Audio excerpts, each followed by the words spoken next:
Hey, what's up everybody? How's it going? I'm so happy to be here making this video right now because I have had an incredibly busy month, like finishing up huge projects for our clients and traveling so many places for work this month. Like it's been wild, and I'm just happy I found some time to sit down today and talk about like all the stuff I've been up to with you. And today's video is going to be a little wild and all over the place because I just have so much stuff I want to share with you guys about what I've been up to that I'm just going to talk about it all. And that's just how this is going to be. So I hope you enjoy it. But one of the big things I did this past month was if you don't know, I do VR stuff in my day-to-day work. And I had to go to the Marine base Lejeune in North Carolina to do some VR stuff for them there. I don't think I'm allowed to say anything more than that, but it was super fun. It went very well. All the people that I met were incredibly nice. And after I was done with everything that I needed to do, since I didn't really have enough time to head home when the day I finished up without it being super late, I decided to drive down to there's a town just below the base called Swansboro, and I had never really been there before, like maybe passed through, but I went there and ate dinner and walked around, and it was this incredible little town that's like right on the water, and it looks like your quintessential fishing town. And there is just full of like great restaurants and bed and breakfasts and stuff, and it seems like a really awesome place to stay for a more lengthy visit. But I had an awesome time enjoying some seafood and watching the ships come in. And there was this super cool sailboat that was there that I got some footage of that I hope you guys think looks as cool as I thought looked. I always love seeing sailboats because there's this thing, like even though like modern sailboats will have an engine on them, they don't need it. And there's something so freeing and adventurous about that thought that you can just take off and go somewhere without having to spend a fortune on gas or anything. Like it's just you and the wind, and if you're brave enough, you could travel the open ocean with one. And that proximity to adventure is just so cool to me, and I always love seeing sailboats because of that. But here's some footage I took. I didn't take much because since I was there doing stuff for the Marine base, like I said, I didn't really bother filming a lot because you're not allowed to have your camera in most places. But I filmed a little while I was in this town eating dinner, and I hope you guys enjoy it. Like I said, again, it's a super cool place to go, and it's in a great location if you want to go see all the lighthouses on the Outer Banks of North Carolina, because it's like right at the start of where you'd start getting on ferries and going up to like Hatteras and Nag's Head and everything, and just going on those little Outer Bank islands.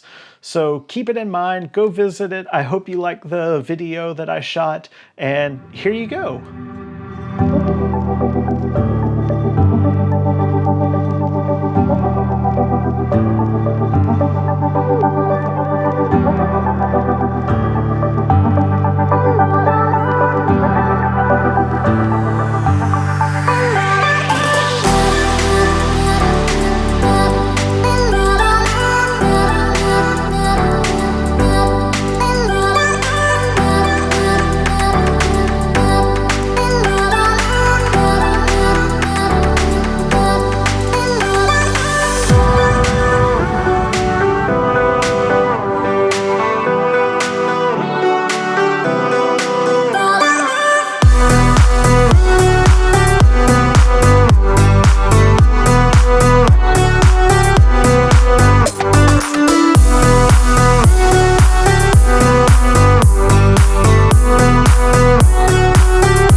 Wow, I hope you guys enjoyed that as much as I enjoyed being there, and hopefully it like wet your whistle with wanting to go there and visit it. Like I said, super cool place. So definitely check it out if you're ever in the area. Another thing that I've been doing is I've never really followed F1 as a sport too much, like just off and on, but it's not a huge thing here in the US. And so you don't really have like a ton of people to talk about it with. But I was very interested in starting to get beyond just knowing who like Michael Schumacher and Lewis Hamilton were after hearing about all the news and stuff surrounding the 2021 season. But I'm like, I can't really like dive through, you know, decades of history and all this stuff to like catch myself up to see how I feel about all the drama that happened in the 2021 season. So I hopped on Netflix and they have a series there called Drive to Survive. I think it's officially F1 Drive to Survive.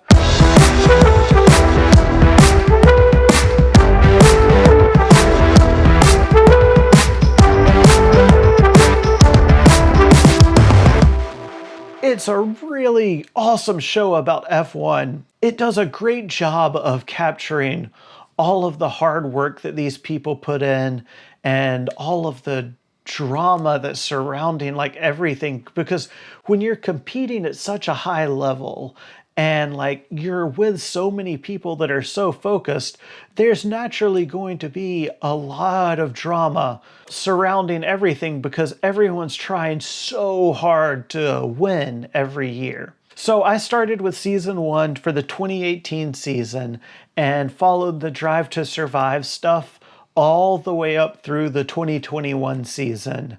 There's a couple of things I have to say. Like, one thing that I had noticed in the news before I started all this is like Max Verstappen, he was really kind of upset with Drive to Survive and said he wasn't going to do any more interviews with them because he didn't feel like they portrayed people in a good light. He said they made Lando Norris look like a jerk. And he said that they added in rivalries and stuff that weren't really there and made things seem way more intense than they were. And coming from like film and TV and stuff, I totally get that they would do that, but I do have to say, like, there was nothing throughout any of the seasons that I saw that made Lando look like a jerk. Like, he just seemed like a young guy that was very good at what he did, and he seemed to carry himself very well. So I don't know what Max was seeing that he's been talking about in all the news outlets and stuff. I never saw that coming from the outside. The whole reason I did this was so I could kind of figure out like the drama at the end of the season, whether it was right or wrong, like just from an outside perspective. And if you don't know, what happened was going into the final race of the season, Lewis Hamilton and Max Verstappen were tied, like exactly tied in points for world champion. Then towards the end of the race, they had a safety car come out and, you know, they had to do caution laps. You're supposed to, during time like that, cars that the first place people had lapped, like all the people up front, the cars that they had lapped should have been moved out of the way so it was just all the front runners, like at the end when the race started back. What they decided to do is they removed all the cars in between Lewis Hamilton and Max Verstappen. They had them start out together, but then any of the lapped cars that were behind them stayed where they were. So a lot of people are saying like Max winning like came with an asterisk because of this thing, and there was a whole giant blow up with just the whole FIA and everything, like people having to resign and all this stuff. On the outside looking in, I get what they were doing, and I don't think it's as unfair as people that may be really attached to a particular driver or group think it was, because for the end of that race, the only results that really mattered in the long run were Hamilton's score and Verstappen's score. Everyone else, of course, you want to do better. You want to have a better position, a better time and everything. But those people were tied and they needed a result to find out who was going to win or lose. So I think in their mind, they were just trying to put the two people that had the biggest fight on a level playing field when the race started back. Like I said, being on the outside, that kind of makes sense, but I can also completely understand where everyone was coming from with being upset by it. I don't think it's as bad of a decision as a lot of people seem to think it is. Anyway, through watching all of this, like one thing that shocked me, I kind of figured I would look at it like a movie and I would have characters that I liked and wanted to root for and like people that I disliked and, didn't just wanted to be like, I don't like you. Like you're the villain for this series for me now. What happened was all of these teams, all of these racers are all so focused and so driven and working so hard that like I don't want to root against any of them. I just became a fan of the sport and like their drive and passion and instinct and work ethic, like all of this stuff is just incredible. And I came away not having heroes and villains, but having a set of teams that I saw had their own struggle and their own challenges that they were all overcoming or trying to overcome. And I was rooting for each and every one of them to do it, even if they were opposing. You're just like, oh my gosh, all these people are working so hard. I want them all to do as best as possible. And like, that's a really weird thing to have happen in like a sport. Usually you get a team, you like root for that team and that's who you go for. But it's so hard to do that for me because everyone is just so incredible and trying so hard that, like I said, I just want to see them do great. Like watching through the seasons as Daniel Ricciardo goes from team to team and, everyone around him's like, oh, you're making a bad decision. Like, you're going to regret this. Hearing him say, I may, but I feel like for me to be the best I can be, I need to go here or I need to do this. I can't worry about all this outside pressure because at the end of the day, I have to do what's best for me. Like, you can't help but root for someone like that. Or like when you see Grosjean, like, have that horrible wreck and you're sitting there like on the edge of your seat with bated breath. Like you watch this car erupt into a fireball. And like at that moment, nothing mattered. And you're just like, oh my gosh, pull through, make it. And you don't know which way it's going to go, or at least I didn't because I'm watching it just like it would have been real time. Then to see him like jump out of that fire like after 2.5 minutes and be okay except for like minor burns on his hands and stuff. Like you're jumping for joy. You're feeling that like miracle that's happened and you're just so amazed. Or like seeing Toto Wolff like run Mercedes and just be so calculating and like focused and figuring things out, like trying to do what's the best for this giant company and try to do what's best, not just for like his star racer, but everyone on the team. Like that's incredible. Seeing Christian Horner like run this like Red Bull team that's just been this massive force in its short time, like that has just come to rival all the biggest teams. All of that stuff is incredible. It's incredible to see like individual drivers. I mentioned Ricciardo, like seeing Charles Leclerc become this huge force in Ferrari to where like right now in the 2022 standings, he's the #1 driver with 45 points.